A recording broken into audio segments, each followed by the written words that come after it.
Assalamualaikum warahmatullahi wabarakatuh. Mari kita sama-sama dengarkan pengajian bersama Gus Baha. Saya pernah dicium sama orang miskin yang akut miskin betul. Itu tak ajarin, Anda ini lebih hebat ketimbang orang-orang kaya. Misalnya gini, misalnya ada komunitas rektor atau kiai besar. Saya ini kata orang banyak termasuk kiai besar. Mungkin kalau pinjam uang itu karena mau beli mobil, aksesoris mobil, karena kita kiai tok atau rektor atau orang-orang tok. Kalau sesama orang miskin itu pinjem-pinjemannya itu urusan beras, itu urusan nyawa. Keren mana? Nyelamatkan nyawa sama aksesoris mobil. Nyawa. Jadi pahala kamu pasti lebih besar itu. Itu senengnya jadi orang miskin terus keterusan sampai sekarang. Oh itu, lo coba kalau menteri sama menteri, rektor sama rektor, kira-kira pinjamannya apa Pak Arso? Kan kalau mau beli mobil atau mau umroh VIP, pokoknya yang keren-keren. Kalau orang miskin pinjam karena apa? Makan kan, beras kan. Makanya kalau yang sedang miskin monggo lah, kalau ingin terus kan. Maksud saya Islam tuh seenak itu, Islam tuh segampang itu. Sudahlah yang sedang miskin ya keren, karena sekali sosial tuh urusannya apa? Nyawa.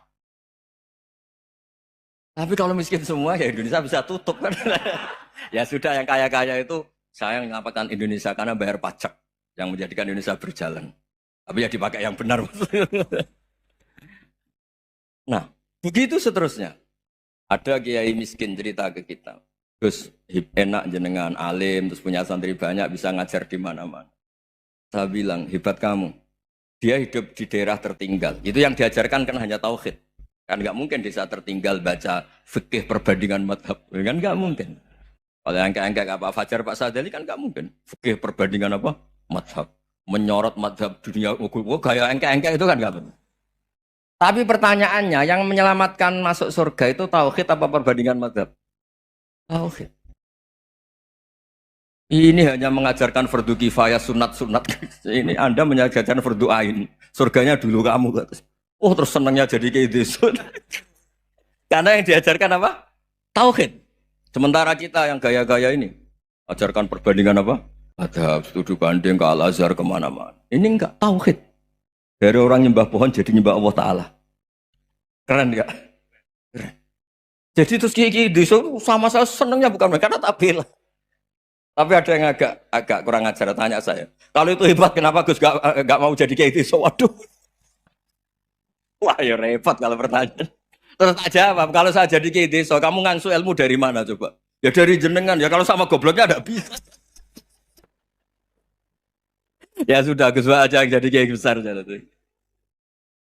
Maksud saya, ya sudahlah kita begini seperti yang saya ajarkan di sini, saya sarankan supaya orang itu tahu. Ya, ini namanya diroyah, apa? Makanya kata Imam Ghazali itu kalau kamu ingin sopan gampang melihat anak kecil, gua aqallu minni dzamban, dia dosanya lebih kecil. Karena masih kecil kan, tentu secara dosa nggak banyak.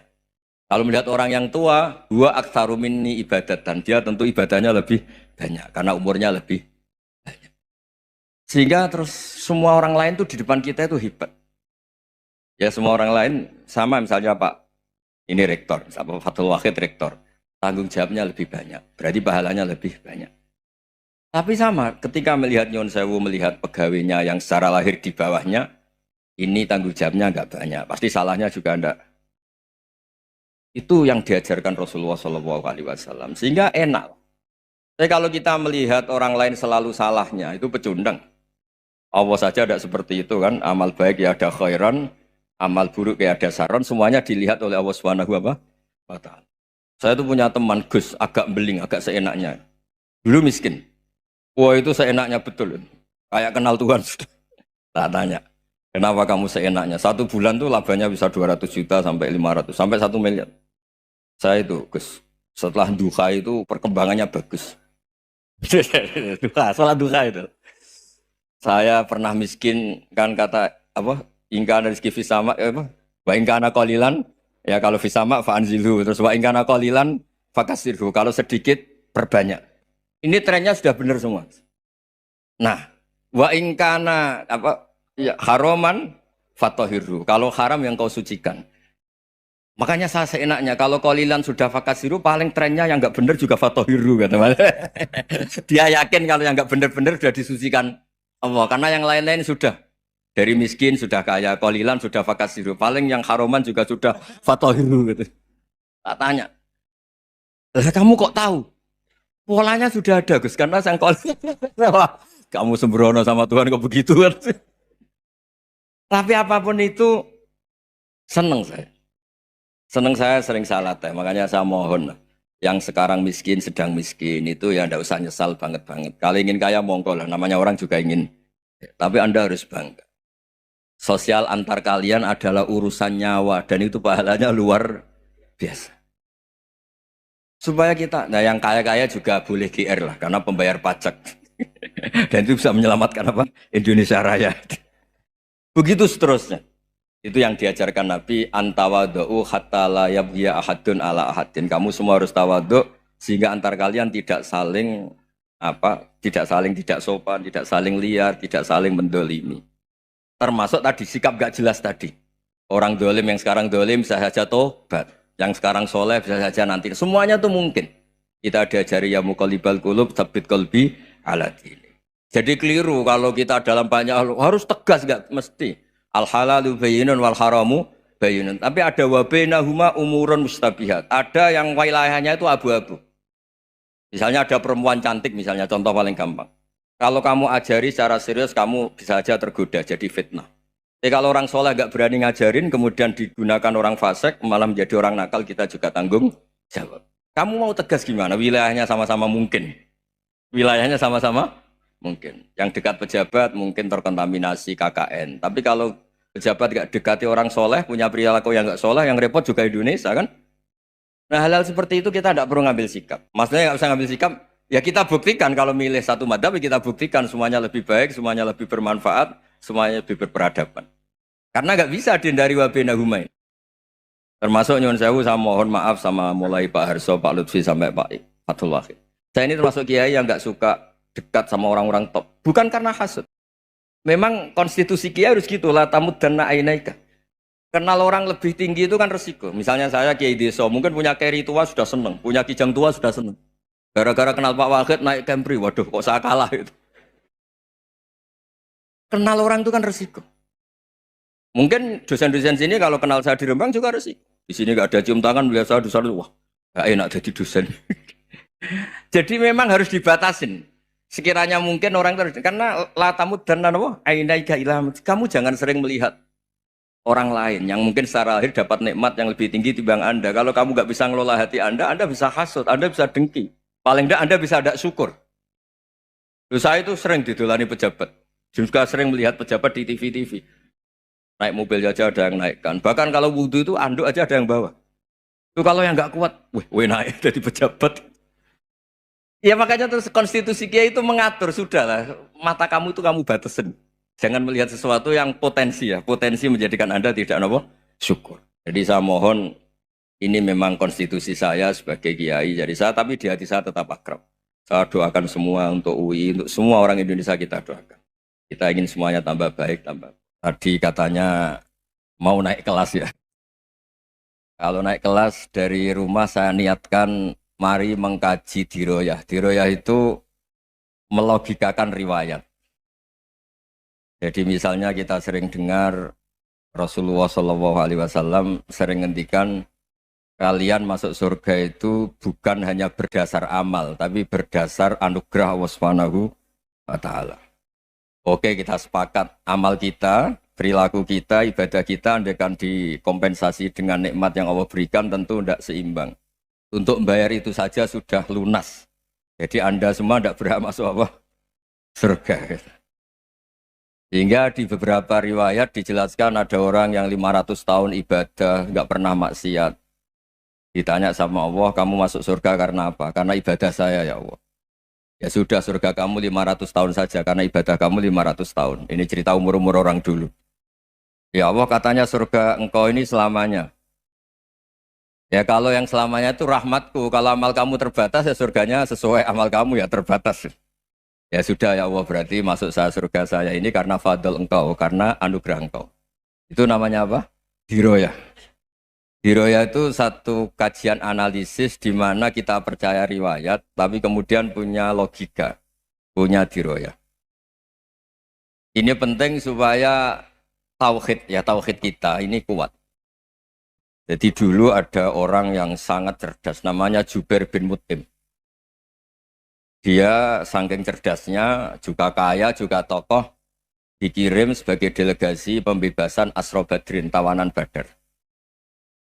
Kemudian pas datang ke Masjid Nabawi, Nabi delalah pas baca Wattur wa kitabim mastur. Sampai pada titik Nabi baca am khuliqu min ghairi syai'in am humul khaliqun. Apakah penciptaan yang sedemikian canggih itu dimulai tanpa perwujudan, tanpa sesuatu yang real, yang maujud? Orang itu langsung bersimpuh, matur, ya Rasulullah saya Islam. Saya ada kolbi yadir, hampir hati saya, otak saya, pikiran saya itu terbang. Karena logika yang dibangun ateisme misalnya, kalau alam raya ini dimulai dari nihilisme, berarti logikanya apa? Al-adamu yakhluqu maujudan. Alam raya ini kan maujud. Maujud itu ada. Kalau yang lebih dulu itu ketiadaan, berarti ketiadaan menjadi sebab kewujudan.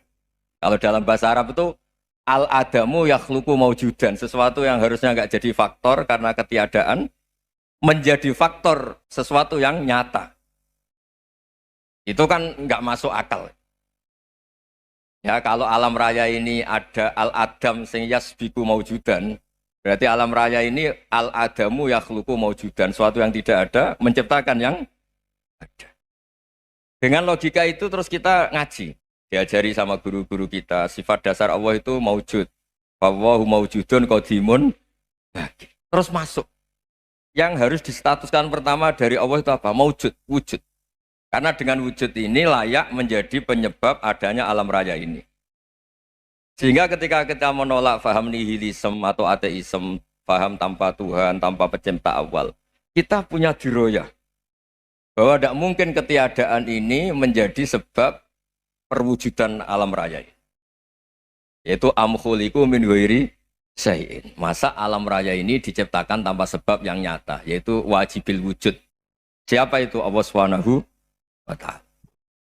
Begitu juga menyangkut sholawat.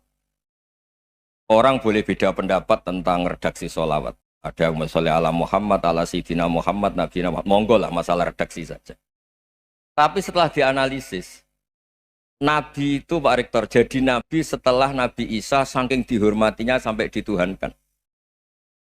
Juga jadi Nabi yang ada cerita masih hangat, orang Yahudi itu bunuh Nabi. Jadi yang satu mendudukkan Nabi sedemikian tinggi sampai kayak Tuhan, yang satu menjatuhkan Nabi sedemikian rendah sampai dibunuh. Kayak apa susahnya jadi Nabi Muhammad SAW. Kemudian dengan gampang hadatin agama ini bikin syariat yang bernama sholawat. Redaksinya monggo lah sesuai tradisi masing-masing. Allahumma sholli ala Muhammad, Allahumma sholli ala Sayyidina Muhammad, ala Nabiyina Muhammad, monggo lah. Tapi yang jelas redaksi ini kalau didiroyah dikaji, Allahumma itu Tuhan, Tuhan itu pemberi. Wa Muhammadun wa injalla qadruh abdun min ibadi. Muhammad apapun tinggi derajatnya tetap berstatus hamba. Sehingga agama ini terjaga oleh syihotus sholawat. Agama ini terjaga oleh redaksi sholawat. Yaitu Allah tetap pemberi sebagai Tuhan yang enggak tersaingi, la syarikalah. Rasulullah Muhammad wa injalla qadruh. Apapun prestasinya bisa mi'raj, bisa apa saja, tetap seorang hamba yang butuh muhtajun ila rahmatih. Jika redaksi Allahumma sholli ala Muhammad ini mengukuhkan yang Tuhan tetap Tuhan, hamba pilihan tetap hamba pilihan. Tentu dengan redaksi ini kemudian kita mendudukkan Nabi benar-benar posisi terhormat. Yaitu orang yang paling berhak dapat askat tahiyat, mendapat penghormatan Allah paling tinggi, yaitu Rasulullah Muhammad SAW. Dan itu diulang-ulang oleh Allah. Subhanalladzi asra bi abdi. Status hamba ini diulang-ulang. Lagi-lagi ini bernama diroyah. Bernama apa? Contoh ketiga misalnya fihi ayatum bayinatum maqamu Ibrahim. Dulu orang Yahudi itu ada diskusi masif. Syaratnya Nabi itu mbah-mbahnya harus Nabi. Harus keturunan Nabi. Kemudian semua nabi rata-rata di Palestina, di Syam. Lalu Muhammadnya asal-usulnya dari mana? Tahu-tahu orang Arab kok nabi, padahal orang Arab itu dulu jahiliyah. Walhasil terus diceritakan, bukti Muhammad ini turunan Ibrahim adalah ada jejak kaki Nabi Ibrahim di dekat apa? Ka'bah. Fihi ayatum bayyinatum maqamu Ibrahim. Kalau Nabi Ibrahim pernah di Mekah, artinya beliau pernah meninggalkan turunan yang di Mekah. Yaitu bernama Nabi Muhammadun sallallahu alaihi wasallam. Itu disebut fihi ayatum bayyinatum maqamu Ibrahim. Nah, itu namanya diroyah. Diroyah itu satu perilaku keseharian kita beragama, kemudian tahu logikanya. Yang keempat misalnya, mangkana yu'minu billahi wal yaumil akhir fal yukrim apa? Jaro. Orang yang iman karena Allah dan Rasul, maka memuliakan tetangganya. Andai kan pakai hukum sosial, tentu kalau tetangga kita baik, kita baik. Kalau kurang baik, kok kurang penggawean kan gitu. Tapi dulu itu pernah ada seorang ulama itu dibully ya, dikerjain sama anak muda tetangganya. Pak Kiai datang ke rumah saya. Orang ini datang. Kemudian setelah di rumahnya, saya tidak jadi butuh sama Pak Kiai, silahkan pulang. Itu Kiainya senyum menikmati. Dan itu terulang 3 kali. Dibully seperti itu, dikerjain terulang 3 kali. Lalu tetap Kiainya tuh asik, seneng sekali. Lama-lama muda ini tanya, kenapa engkau tidak tersinggung? Padahal saya kerjain sampai 3 kali. Tak undang, terus tak suruh pulang. Tak undang, tak suruh pulang. Kata Kiai tadi, yang memerintahkan baik sama tetangga itu Allah. Jadi saya nikmati ketika bisa baik sama Anda. Tidak ada urusannya dengan perilaku Anda yang nolak saya. Nah itu terus kita tahu, memang motifnya kita baik sama tetangga karena iman sama Allah dan Rasul, bukan hukum kompensasi sosial. Jadi kalau mau diteruskan Pak Rektor, saya ngajar di sini ya karena perintah Allah itu orang alim harus ngajar, bukan karena perintah Rektor. Kalau diteruskan. Ya saya mohon juga gitu para dosen, para karyawan di sini kalau nggak khianat dengan UI itu karena takut sama Allah, jangan takut sama rektor. Kalau Anda baik juga karena Allah, jangan baik karena apa? Rektor. Bagaimanapun ya semua kita ini makhluk. Makhluk itu la yadurru wa la yanfa. Begitu juga melihat Indonesia. Melihat saya ini kan ikut di UI itu lama sekali, ikut sama Profesor Zeni, dari Profesor Zeni nulis tafsir. Mungkin Pak Harsoyo tahu banyak, dulu Pak Lutfi ya tahu banyak. Tapi saya memang nggak pernah terbuka karena ya memang nggak ingin sebenarnya. Kondisi ini kondisi darurat. Sehingga saya tahu cara berpikir Profesor Zaini, ya tahu komitmen beliau pada UI. Dan pendiri UI memang ya banyak yang dari tokoh NU, Muhammadiyah, dari tokoh-tokoh ormas yang lain memang didirikan banyak orang. Hingga UI memang nggak milik ormas apa tertentu. Dari satu sisi memang baik, nggak dikuasai ormas tertentu. Tapi nanti kalau keterusan ya nggak berbentuk.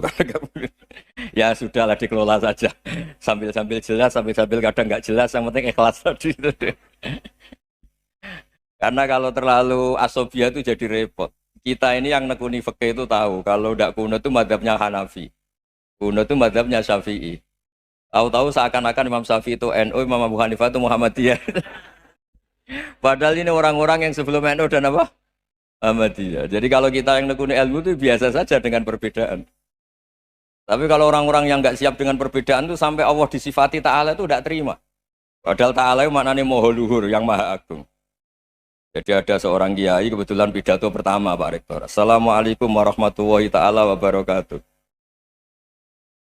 Di mubalik kedua ini nggak terima karena itu dianggap bid'ah ada Ta'ala. Hanya dia bilang Assalamualaikum warahmatullahi ta'ala wabarakatuh. Itu saking asobiahnya itu Allah ditambahi Ta'ala itu tidak terima. Padahal Ta'ala itu maknanya Maha Agung. Nah itu kan jadi repot kalau asobiah gitu. Kalau kita ngadepi perbedaan itu biasa saja. Karena kita mungkin bacanya banyak, lihat hal-hal seperti itu ya. Berkohnya nggak jelas itu menjadi orang tuh bijak. Ini sekarang nakal, jangan-jangan nanti jadi orang baik. Yang sekarang baik, jangan-jangan suatu saat jadi tidak baik. Semua orang introspeksi. Nggak ada jaminan kalau kita sekarang baik akan baik terus. Nggak ada jaminan kalau kita sekarang buruk akan buruk terus. Sehingga terus banyak kiai-kiai bijak tuh memang lahirnya nggak tegas. Tapi nggak tegas itu yang menjadikan bijak. Karena sama-sama mungkin. Itu yang disebut laisa laka minal amri syai'un aw yatuba alihi mau yu'adzibum. Itu tidak wilayah kamu. Ketika Allah mengomentari orang munafik juga wa yu'adzibal munafiqina insya'a aw yatub. Bisa saja ada yang disiksa, bisa saja ada yang dikasih tobat. Karena pola yang kita analisis itu semuanya menurut kita, bukan menurut kemaslahatan orang apa. Saya punya sekian contoh cerita. Orang yang sowan kiai baik-baik, mungkin bawa gula atau salam tempel, tidak tahu lah. Itu tidak mesti jadi wali. Tapi kali Joko yang kenal Sunan Bonang, itu kenalnya itu karena ingin begal. malah jadi wali. Tapi tidak usah dicoba. Umar itu nyari Nabi itu mau dibunuh. Tapi malah tobat jadi orang baik. Jadi ini penting ngaji ya, supaya tidak tegas itu, tidak jelas itu kadang baik. Nah termasuk saya juga termasuk dia yang milih tidak jelas. Saya sering gojlok gini, Fajar Hadili ini murid-murid saya sering saya gojlok. Kalau semua sistem pendidikan kayak kampus, kayak UII, kayak UIN semuanya, itu sistem yang bagus karena tertib, jam kuliahnya jelas, mata kuliahnya jelas. Kalau di pesantren itu Pak Arso itu nggak tertib, tapi justru itu enak ketemu di jalan orang berani tanya. Nah, ini kalau mbak-mbak misalnya menstruasi, mau belajar haid nunggu semester berapa baru tahu. Itu bisa sekian tahun nggak sholat karena nunggu pelajarannya baru diterangkan.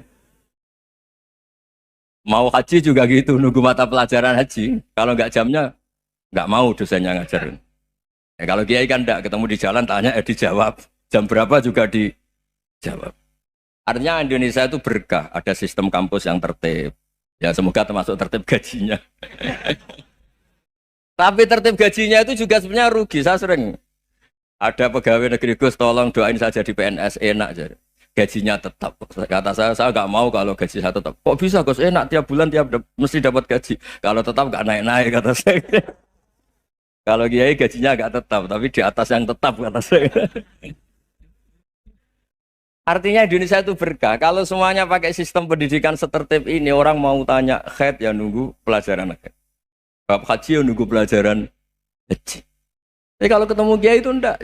Ya semuanya, saya pernah di pasar, Gus, mau tanya apa? Anak saya sih keluar darah terus gini-gini. Padahal biasanya haid hanya 7 hari gini-gini. Ya sudah kembalikan ke biasanya rudat kilal adat. Itu enggak usah sowan ke rumah. Juga enggak registrasi dulu, enggak daftar dulu. Ya ini enggak nyindir cerita saja. Supaya ini bukti koalisi beneran. Jadi saya yang kiai enggak tertib jam, koalisi sama yang tertib jam. Jadi kalau semuanya sistem kampus, nanti pertanyaan itu enggak bisa on time, enggak bisa setiap saat. Makanya Indonesia itu berkah.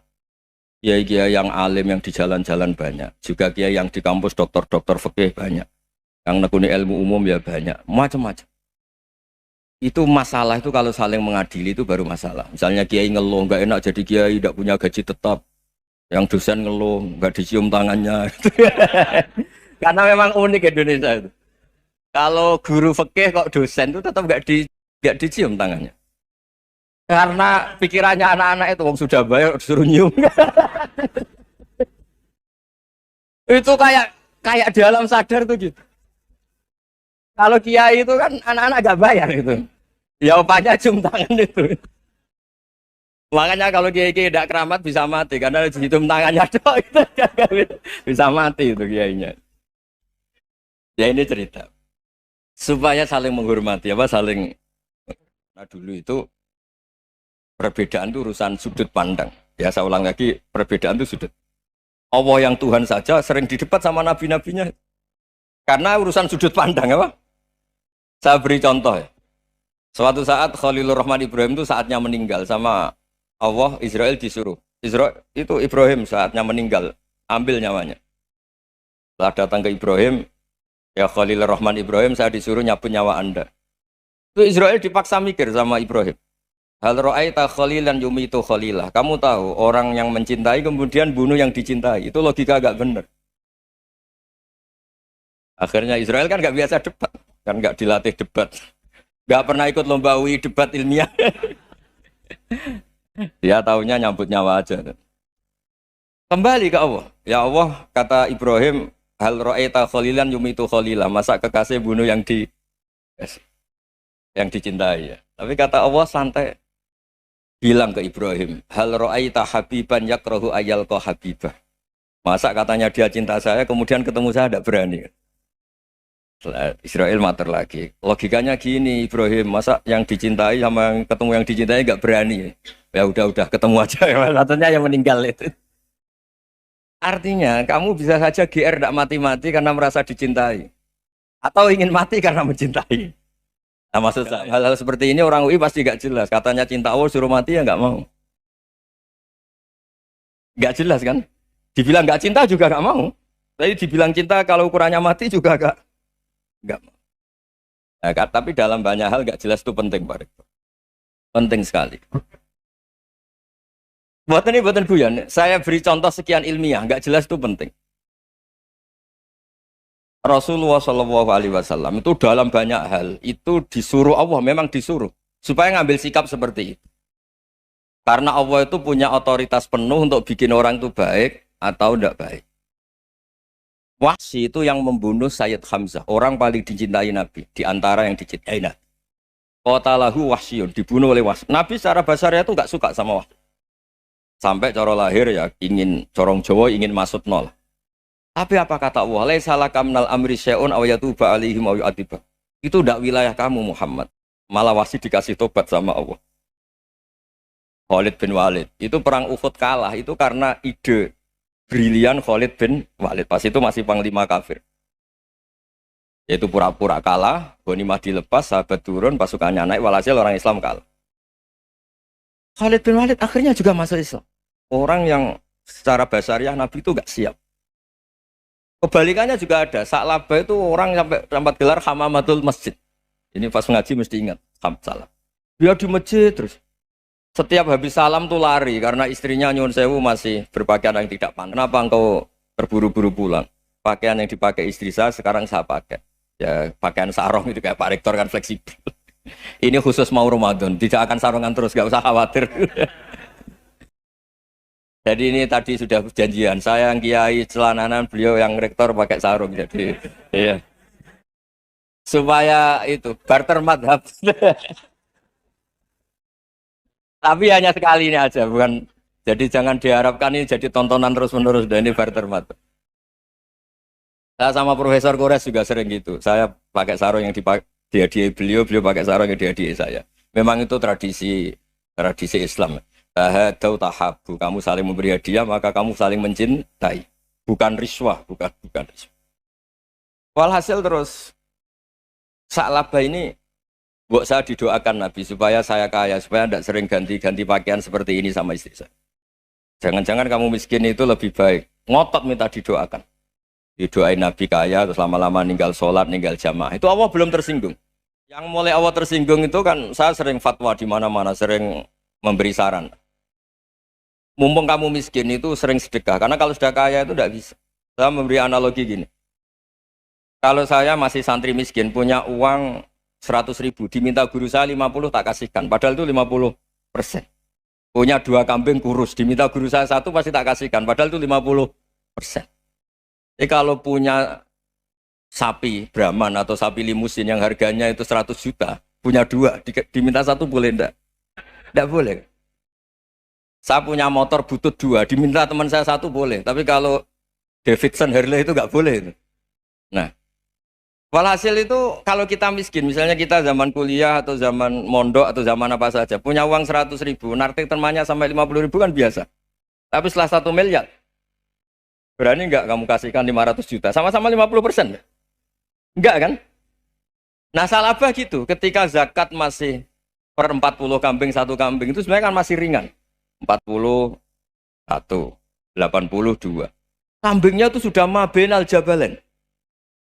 Barang dihitung zakat karena sudah ribuan, jumlahnya sampai 400 kambing. Banyak lah pokoknya. Terus kata Sa'labah, ini pemerasan. Karena jumlahnya besar. Allah tersinggung karena nabinya dianggap narik zakat itu dianggap khorot, dianggap pemeras. Allah tersinggung kemudian fa'aqobahum nifakon fi qulubihim ila yaumil. Dia ditegur munafik. Semenjak itu terus tadi kembali gak jelas tadi. Jadi kalau makanya itu pakar-pakar akhlak ya, pakar-pakar etika peradaban. Itu tertampar betul ketika Nabi urusan ilmu itu mengabaikan itu kalau sudah urusan ilmu. Misalnya begini, ada urusan ilmu, ada mbak-mbak cantik atau ibu-ibu cantik. Itu dalam Islam itu diajarkan jangan sopan-sopan banget. Kata Nabi, karena kekuatan ilmu itu di atas kekuatan akhlak, di atas kekuatan adab. Ya nisa an-nabi lastunna ka ahadim minan nisa. Ini taqaitunna fala takhdu'na bil qaul. Fa yatma alladhi fi qalbihi maradun.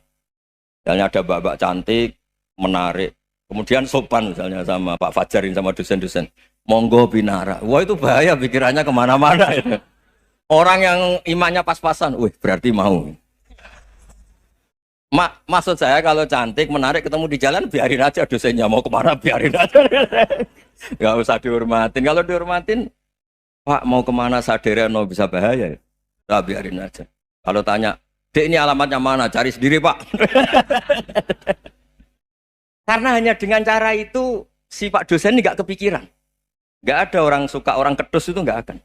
Tinggal sudah cantik, sopan. Wah bisa pikirannya macam-macam.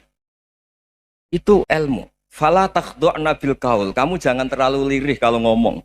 Fayat ma'alladzi fi qalbi maradun. Orang yang pikirannya masih kotor pasti berpikir yang negatif. Anda mungkin demi sopan sama dosen Anda. Tapi sejauh mana dosen Anda juga berpikir positif. Itu kan uji iman sama uji nyali. Nah, sama pejabat yang sopan sama kiai mungkin punya Alphard, punya Robicon, punya terus bawa uang banyak. Terus sama kiai cium tangan hormat. Jangan-jangan kiainya yang pikirannya macam-macam. Ini berarti bisa jadi muhibbin potensial misalnya. Nah, saya ini termasuk kiai yang pengagum ilmu. Sehingga saya sama orang yang medit, yang kikir sama saya itu saya senangnya bukan main. Kenapa? Karena kalau orang medit itu gak berhak. Kalau orang lomo 1 juta minta surga, 2 juta ya minta apa? Surga. Gus, salam template. 200.000 aja kadang minta surga.